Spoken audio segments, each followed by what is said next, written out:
Mantan terpidana kasus pembunuhan Vina dan Eki, Saka Tatal, dinyatakan bebas murni pada Selasa 23 Juli 2024. Status bebas murni Saka Tatal dibuktikan dengan tidak wajib lapor setelah berstatus bebas bersyarat sejak April 2020. Namun, Saka Tatal dan kuasa hukumnya menegaskan perjuangan Saka adalah peninjauan kembali untuk membersihkan namanya dari status mantan terpidana. Jadi pada tahun 2020, Saka kan bebas bersyarat. Nah sekarang sudah bebas murni istilahnya. Tetapi kan tetap aja melekat dia mantan terpidana walaupun bebas murni. Itulah sebabnya kita mengajukan PK karena sebetulnya di tahun 2016 juga Saka, saya maupun keluarganya menyadari peristiwa yang terjadi di 2016 bukanlah dia pelakunya. Kalau masalah mantan terpidana ya masih terganggu. Jadi Saka ingin mengajukan PK itu karena ingin menguatkan bahwa Saka ini tidak pernah melakukan apa yang dituduhkan. Untuk persiapan besok apa aja nih Saka yang udah dipersiapkan? Kalau Saka siap-siap aja, selagi Saka nggak salah, Saka terus maju. Sementara itu, saksi kunci kasus pembunuhan Vina di Cirebon, Dede Riswanto, mendatangi Bares Krim Polri, didampingi kuasa hukum dan politisi Deddy Mulyadi. Dede bermaksud mencabut keterangannya ke polisi 8 tahun lalu. Dede membuat surat bahwa keterangan yang disampaikannya saat itu adalah palsu. Selain soal surat Dede, pendamping saksi mantan Bupati Purwakarta, Deddy Mulyadi juga menjelaskan jika Dede saat ini sedang dipingit. Surat pernyataan dari pencabutan keterangan yang terdahulu dan pernyataan bahwa seluruh kesaksiannya itu dulu adalah palsu, sudah disiapkan dan nanti akan diserahkan ke tim penyidik Bareskrim. Dan sekarang mohon maaf, Dedenya harus dipingit karena dia adalah saksi utama yang bisa memberikan keterangan yang bisa menyelamatkan. Tak hanya ke Bareskrim, Dede sang saksi kunci juga mendatangi Lembaga Perlindungan Saksi dan Korban LPSK. Dede bermaksud mengajukan permohonan perlindungan usai mengaku beri keterangan palsu pada 8 tahun silam di kasus pembunuhan Vina Cirebon. Permintaan kami untuk perlindungan bagi terpidana dan saksi-saksi yang kami miliki. Singkatnya, LPSK akan mengasesmen secepat mungkin akan memberitahu kami. Dede dan rekannya Aep merupakan saksi kunci dalam kasus pembunuhan Vina Cirebon, yang keterangannya menjadi salah satu dasar untuk menjerat 8 orang terpidana. Lalu, dengan dicabutnya keterangan Dede pada 8 tahun silam tentu berdampak besar kepada nasib para terpidana kasus pembunuhan Vina. Tim Liputan, Kompas TV.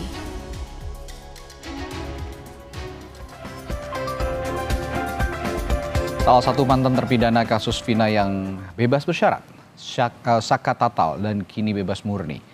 Bersama kuasa hukumnya akan membersihkan namanya melalui permohonan peninjauan kembali atau PK.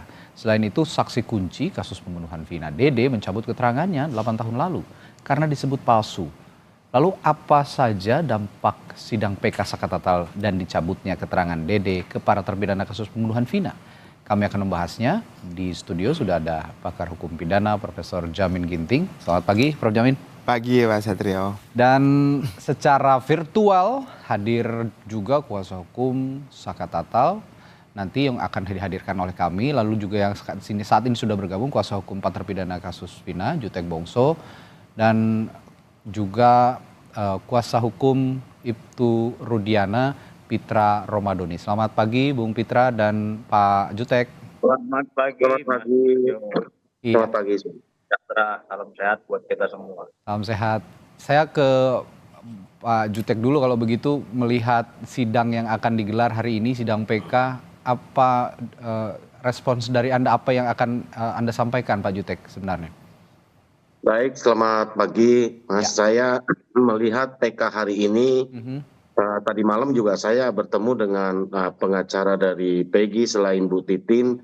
Ya, kami sering komunikasi tadi malam dengan rekan Farhad Abbas ya, kami bicara banyak ketika habis satu acara di Jakarta. Kami melihat persiapan yang dilakukan sudah cukup baik ya. silakan saja dilakukan peninjauan kembali untuk Saka. Saya pikir baik dan itulah upaya hukum yang dapat dilakukan. Kenapa? Karena sebagaimana kita tahu Saka ini baru selesai menjalani masa hukumannya dan bebas murni per kemarin. 8 tahun lalu dijalani. Kalaupun PK ini hasilnya apapun, tentu secara fisik pidana tidak ada pengaruh lagi kepada Saka. Kalau ditolak pun dia tidak akan menjalaninya lagi. Kalau diterima, ya alhamdulillah mungkin dia akan mencapai tujuan, dan ini yang tujuan kita bersama, menegakkan keadilan dan juga nama baiknya akan dipulihkan. Ya, nama baik yang Terhadap 6 terpidana hukuman seumur hidup yang merupakan klien kami, sampai hari ini kami belum melakukan PK. Kenapa? Karena kami tidak ingin terburu-buru dan tergesa-gesa dengan bukti yang ada, pada bukti yang novum, kekeliruan putusan dan juga yang akan kami koreksi, yang akan kami hadirkan, ketidakbersesuaian keputusan satu dengan yang lain dan lain yang bisa menjadi alasan kami untuk PK. Kami sudah temukan cukup banyak sekali, tetapi kami masih kaji untuk lebih dalam. Kenapa? Karena 6 terpidana ini nasibnya sedang dipertaruhkan dari upaya tim hukum kami ini. Kalau ini kami gagal, maka mereka akan tetap mendekam di penjara seumur hidup. Tentu kami tidak ingin tergesa-gesa karena ini menyangkut nasib dari 7 sebenarnya terpidana seumur hidup. Karena 6 yang ada di dalam kuasa kami, 1 Sudirman itu bukan klien kami. Jadi dengan demikian kami mempersiapkannya sangat dengan sungguh hati-hati. Kami akan mantau juga keputusan PK Saka ini, tentu juga akan berdampak kepada PK yang akan kami ajukan. Biarlah kami akan mengikuti saja yang dilakukan oleh rekan Farhad Abbas dengan Bu Titin. Ya, selamat, semoga berhasil perjuangannya. Walaupun kami ini satu tujuan, beda perahu, Mas. Ya, tapi tujuannya sama. Tujuannya sama, betul. Ya, tujuannya sama, membebaskan dan mengembalikan harkat martabat mereka semua. Karena kami juga yakini setelah kami mendalami peristiwa yang terjadi berdasarkan putusan, berdasarkan data-data yang ada pada kami, yang sekian ribu lembar, itu saya sudah 15 kali kurang lebih baca bolak-balik gitu ya. Jadi kami meyakini bahwa betul apa yang disampaikan Dede, saksi yang baru muncul. Sebelum Dedek muncul pun tim kami pun sudah meyakini sebenarnya ada keanehan di dalam keputusan ini. Itu sebabnya kami berjuang, namanya juga kita menempatkan supaya peristiwa yang sebenarnya bagaimana dapat kita hadirkan, itu kami mengambil berbagai langkah hukum. Demikian, Mas. Nanti tentu dari kita masih menanti sidang PK yang akan dilangsungkan hari ini, tapi tentu akan ada akses dari sidang itu, ada dari hasil PK itu nanti apa yang diputuskan oleh pengadilan begitu. Tadi Anda juga mengatakan bahwa terus memantau persidangan PK ini untuk kemudian juga mengambil sikap ke depannya dari sidang PK yang dilangsungkan hari ini. Lalu harapan Anda dari PK Saka Tatal dan dicabutnya kesaksian Dede ini apa sebenarnya, Pak Jutek? Jadi gini, Mas, kalau di dalam hukum pidana ya, ini kan boleh dibilang persekongkolan ya. Peristiwa ini terjadi persekongkolan adanya kesaksian dari Aib dan Dede. Menyatakan melihat peristiwa pelemparan, pengeroyokan, pemukulan dan sebagainya. Terus akhirnya dilakukan penyidikan dan dihadirkan saksi bukti untuk disesuaikan ke sana sehingga jadilah putusan ini.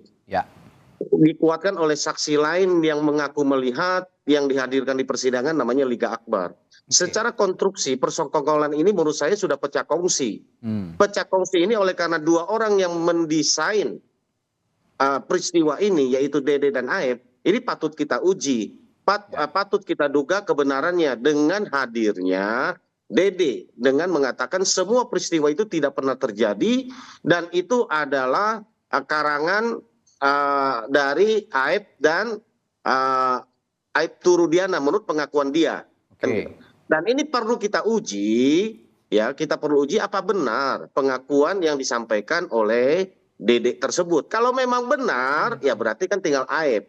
Karena Liga Akbar pun sudah mengatakan hal yang sama. Jadi sudah 2 nih, 3 yang mengaku melihat langsung peristiwa itu, 2 sudah cabut.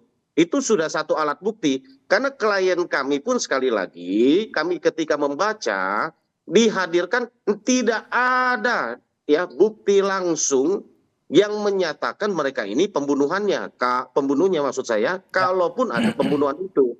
Kita sudah bahas berulang-ulang, saya pikir kita tidak usah masuk ke sana, sehingga mari dengan PK-nya Saka, kami harapkan ada kebenaran yang benar, fakta baru yang timbul atau muncul, dengan demikian kita bisa melihat mana yang sesungguhnya terjadi supaya masyarakat tidak dibingungkan, demikian Mas. Oke, saya ke Bung Pitra. Bung Pitra, kemarin kan Dede sudah mencabut, ya Dede sudah mencabut kesaksiannya, dan Bung Pitra dengan pencabutan kesaksian dari Dede ini juga akhirnya sebagai kuasa hukum Ibtu Rudiana mengajukan somasi begitu ya, dan meminta mereka termasuk Dede itu meminta maaf untuk memulihkan nama baik Ibtu Rudiana.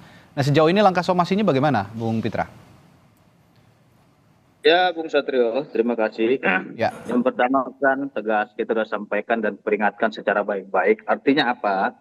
Kita telah memberikan hak hukum kepada yang bersangkutan untuk menggunakan hak jawabnya terhadap somasi kita. Oke. Artinya kita sebagai penegak hukum yang humanis memberikan kesempatan kepada yang bersangkutan untuk menyadari perbuatannya.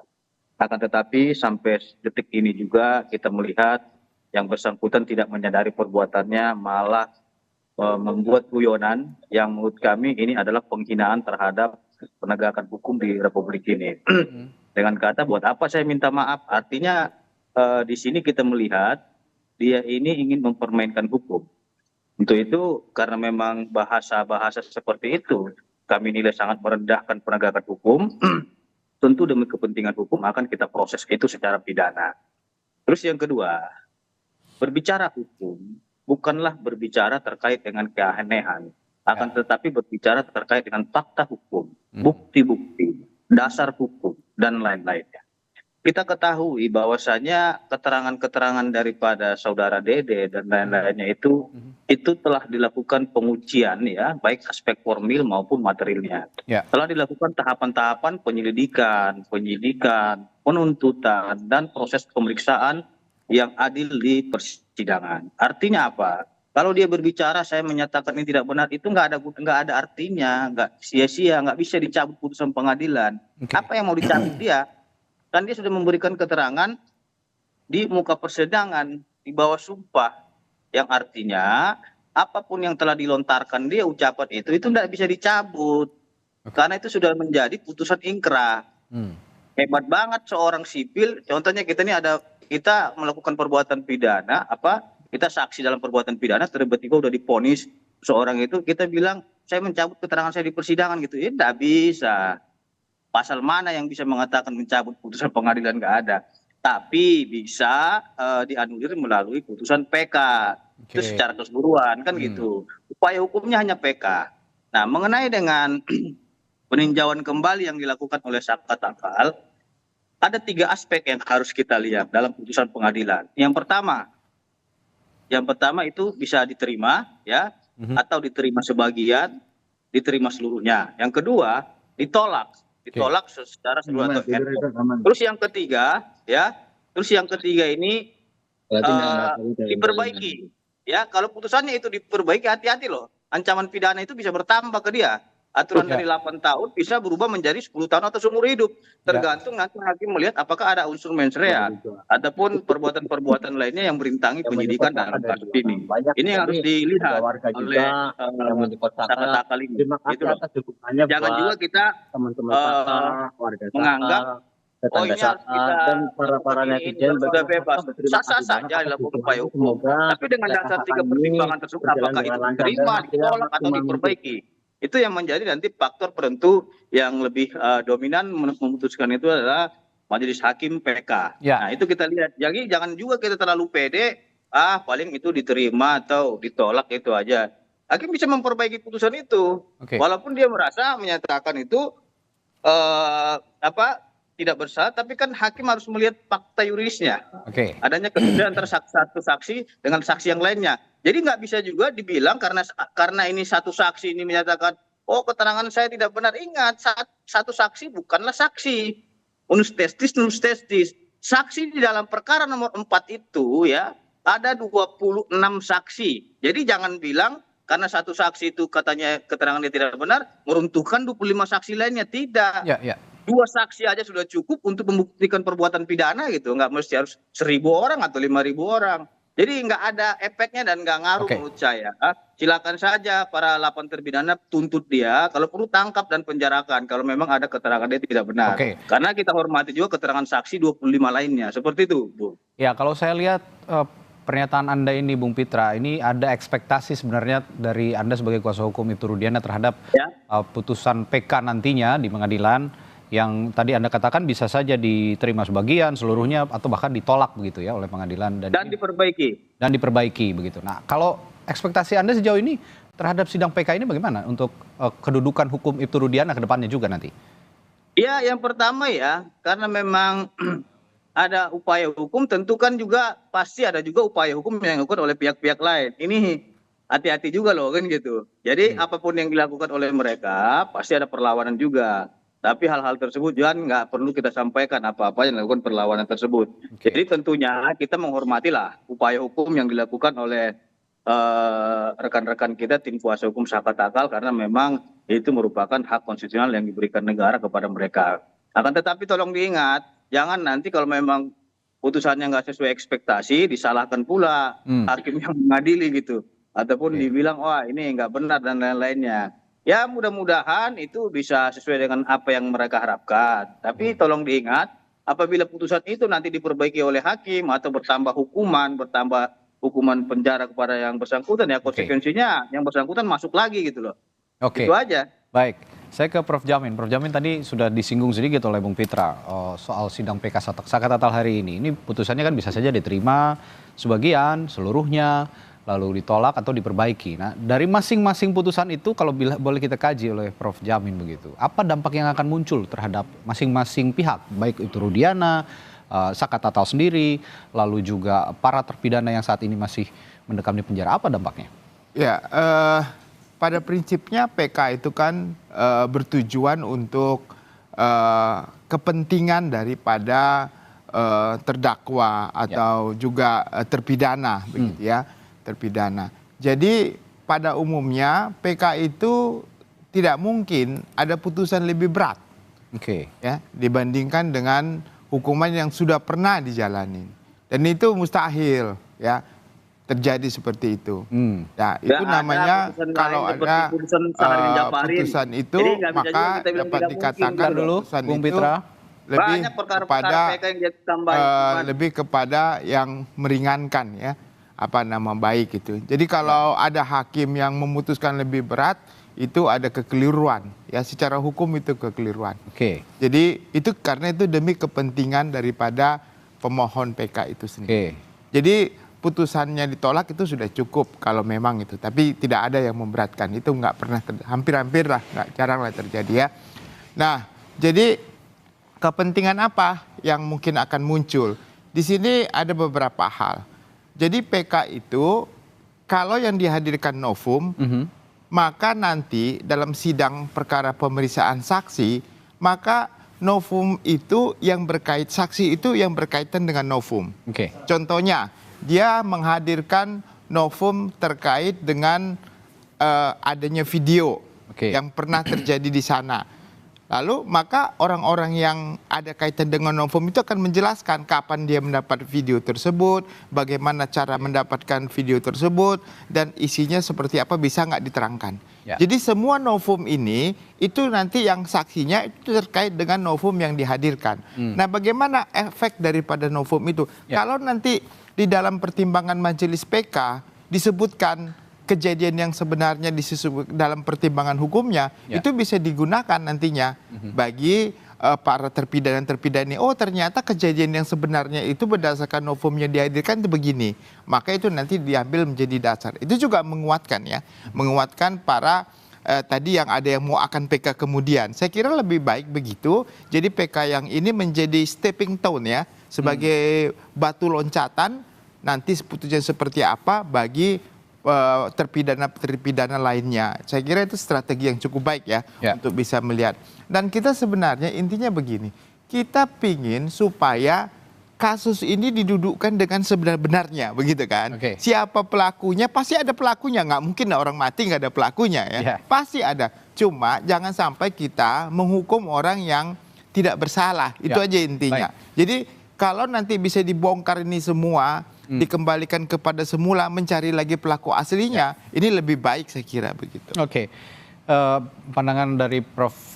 Jamin tadi memang jarang sekali PK untuk diputuskan lebih berat begitu ya, dan yang kita tunggu hari ini juga itu akan kita saksikan bersama apakah putusannya itu tadi diterima sebagian, seluruhnya ditolak atau diperbaiki. Nah, saya sudah bergabung juga, saya akan sapa kuasa hukum dari Saka Tatal, Ibu Titin Prialianti. Selamat pagi, Bu Titin. Selamat pagi. Iya, Bu Titin, bagaimana jelang sidang PK? Apa yang sudah Anda persiapkan sejauh ini?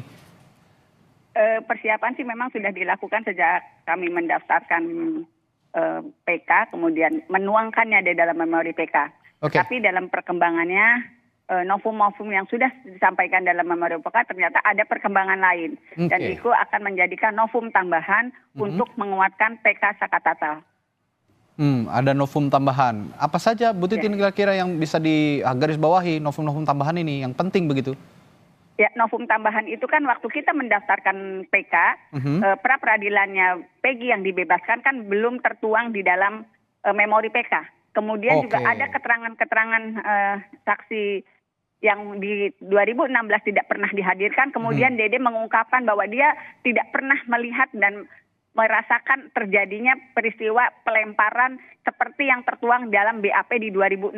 Dia tidak pernah melakukan tindakan seperti itu. Jadi itu kembali juga menjadikan novum baru bagi tim, di samping novum-novum lain yang sudah disiapkan dan sifatnya ada yang visual, ada yang argumen hukum. Gitu. Ya, ada yang di luar, ada yang menjadi argumen hukum. Kalau begitu saya juga ingin tanya, dengan ya kemarin dicabutnya kesaksian Dede begitu pada tahap persidangan sebelumnya, meskipun tadi kata Bung Pitra tidak bisa itu dicabut serta-merta kalau memang sudah putus gitu pengadilan. Tapi saya ingin tahu juga Anda sebagai orang yang dekat dengan Saka Tatal, bagaimana respon Saka sejauh ini dengan dicabutnya kesaksian Dede, Bu Titin? Sebetulnya Saka Tatal juga sangat merespon positif terhadap keterangan Dede karena sebetulnya Dede dan Aep lah yang memperberat jatuhnya vonis karena kesaksian Dede dan Aep yang tidak pernah dihadirkan di persidangan dan hanya berdasarkan BAP diyakini oleh jaksa dan hakim seolah-olah peristiwa itu ada.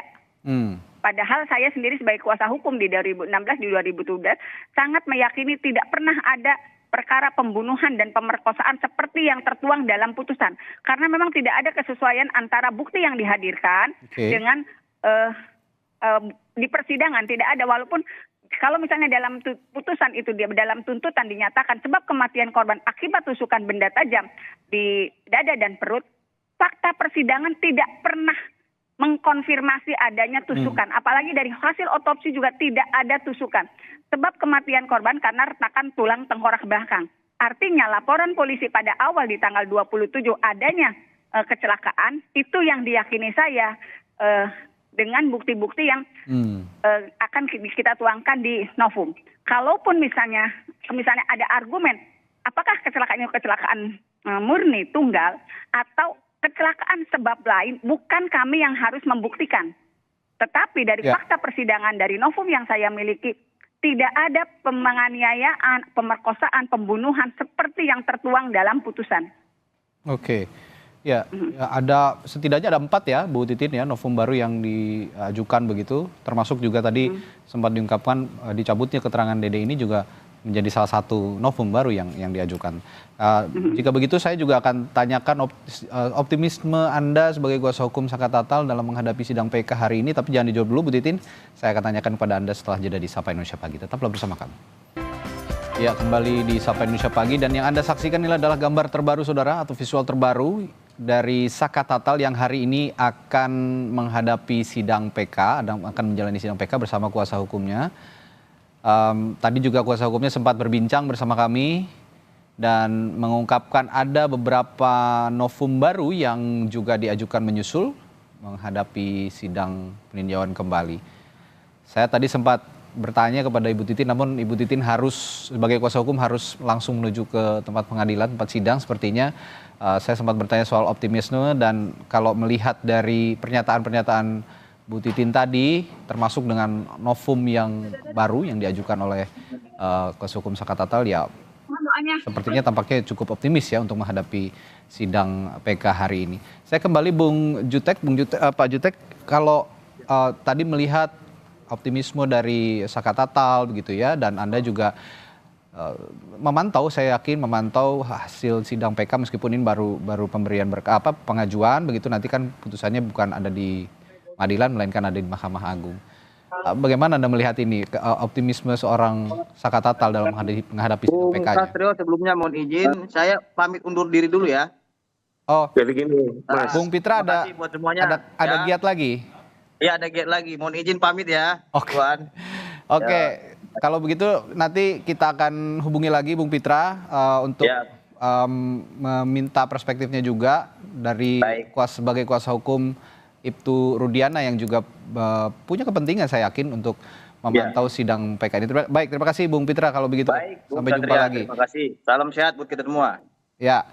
Ya, Pak Jutek, tadi saya tanyakan melihat optimisme dari Saka Tatal dan kuasa hukumnya, bagaimana melihat ini? Baik, Mas, saya mau luruskan dulu, tapi sudah keburu keluar ya, Bang Pitra ya, Bung Pitra ya. Itu saya mau sampaikan apa yang disampaikan Prof. Jamin itu betul atas pernyataan bahwa PK bisa menambah masa hukuman. KUHP kita mengatakan, KUHP kita ya mengatakan pasal 266 ayat 3 ya, itu jelas di situ. Peninjauan kembali tidak dapat menambah masa hukuman terhadap terpidana yang mengajukan PK. Itu jelas di situ dan belum pernah ada. Jadi mungkin kita harus belajar lagi ya untuk melihat hukum acara kita. Karena itu adalah upaya hukum terakhir, benteng terakhir. Belum pernah ada PK yang menambah berat masa hukuman. Itu saya pikir hukum dasar acara pidana kita harus paham betul itu. Itu adalah upaya benteng terakhir kita penegak hukum untuk dalam melakukan pencarian keadilan, menegakkan keadilan. Saya berharap dengan PK-nya Saka dapat membuka tabir jalan ceritanya yang sebenarnya, sehingga kita tidak disibukkan dengan hal-hal yang menurut saya buang energi. Kami sendiri kuasa hukum ini, Mas, tidak mengharapkan seperti yang terjadi saat ini, kekisruan dan hiruk pikuk ya. Orang bertanya, masyarakat dibingungkan. Marilah kita hadirkan apa yang baik, apa yang menjadi fakta.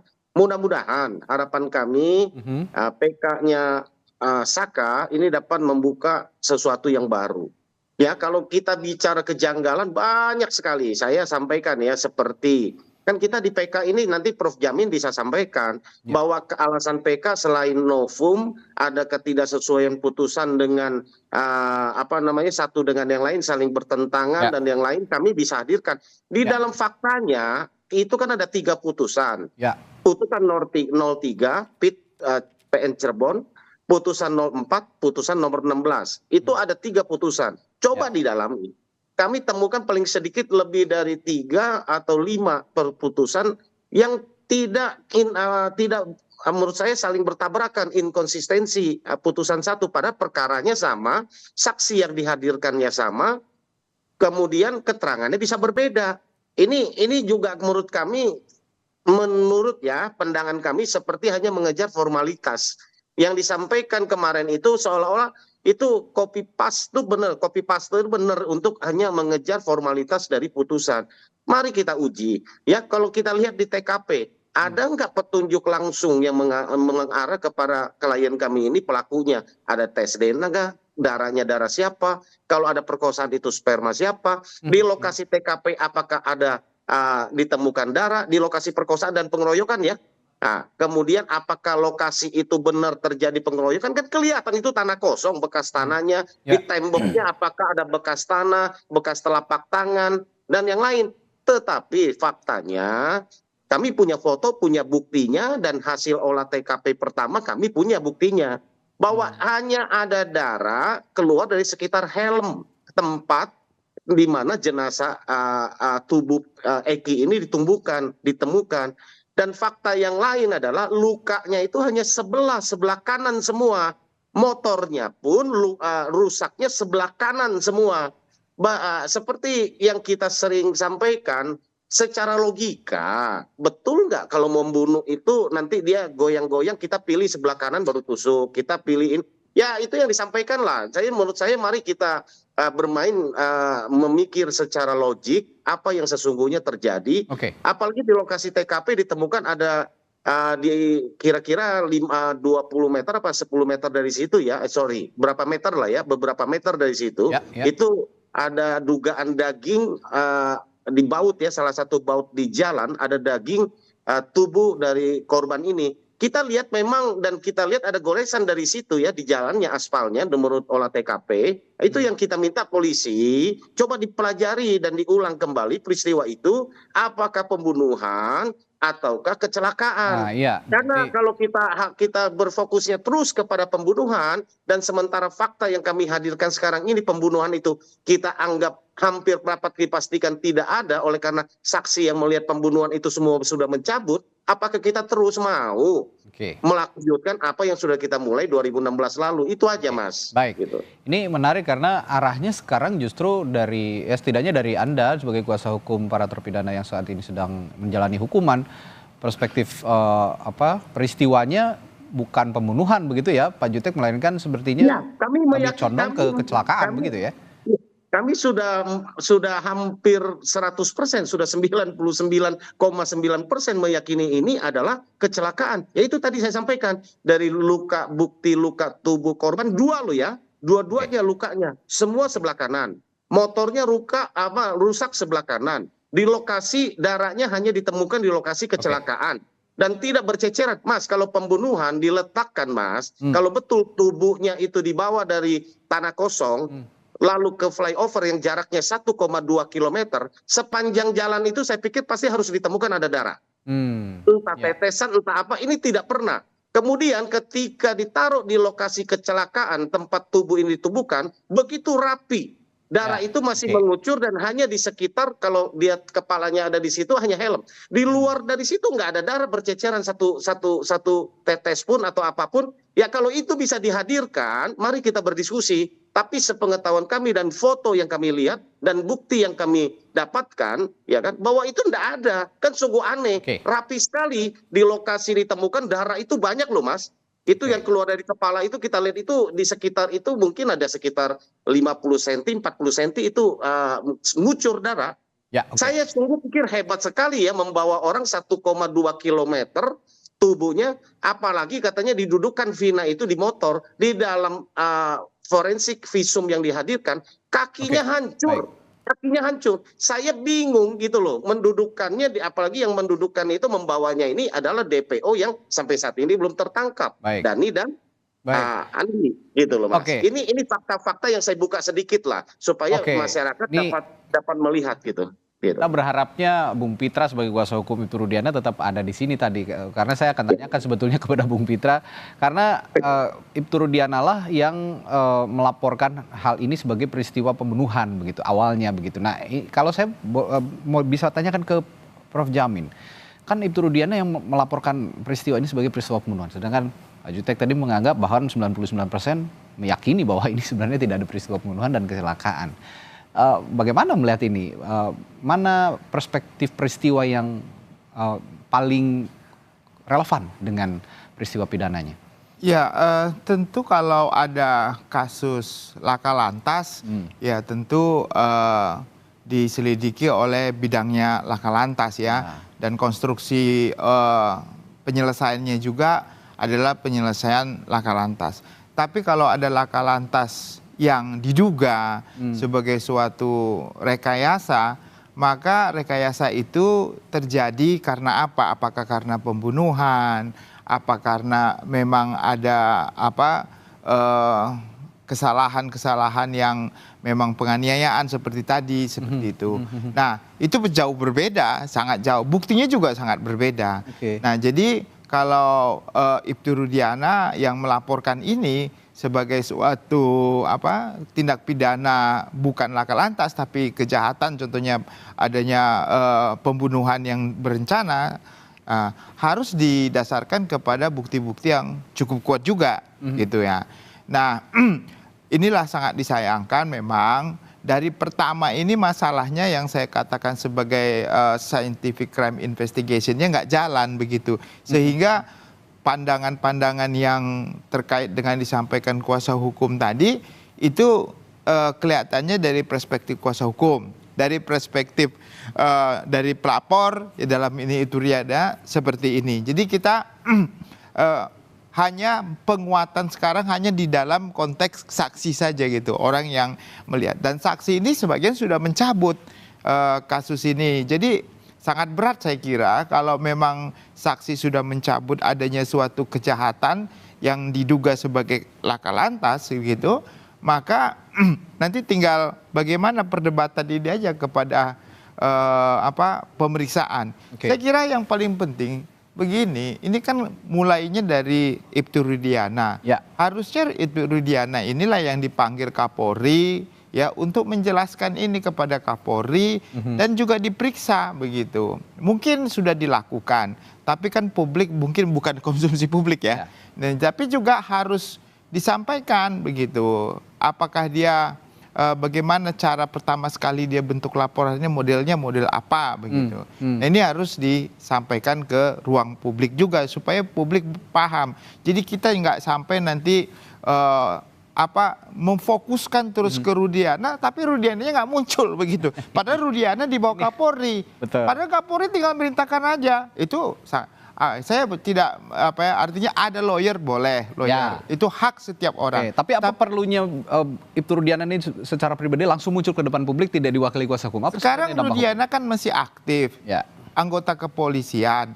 Jadi apapun dikatakannya, apapun yang dikatakan kuasa hukumnya, mau nggak mau itu kan terkait dengan institusi kepolisian. Kalau sampai salah, institusi kepolisian juga yang nanti akan akhirnya namanya tercoreng begitu. Jadi sebaiknya menurut saya kalau mau meluruskan ini silakan gitu ya. Jadi kita berdasarkan bukti, berdasarkan fakta hukum yang ada untuk menentukan. Sekarang kan sudah ada ide sebetulnya kuasa hukum mengatakan loh ini kembali kepada laka lantas bukan kejahatan.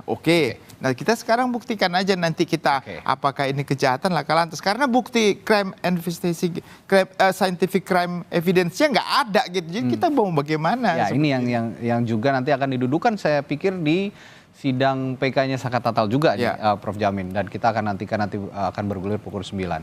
Baik, terima kasih perspektifnya dan juga keterangannya kuasa hukum dari para terpidana, 4 terpidana, Pak Jutek Bongso, setelah pada hari ini, dan Prof Jamin juga. Terima kasih Prof. Nanti juga kita akan terus perbaharui lagi informasi-informasi terkait sidang PK yang dijalani oleh Saka Tatal.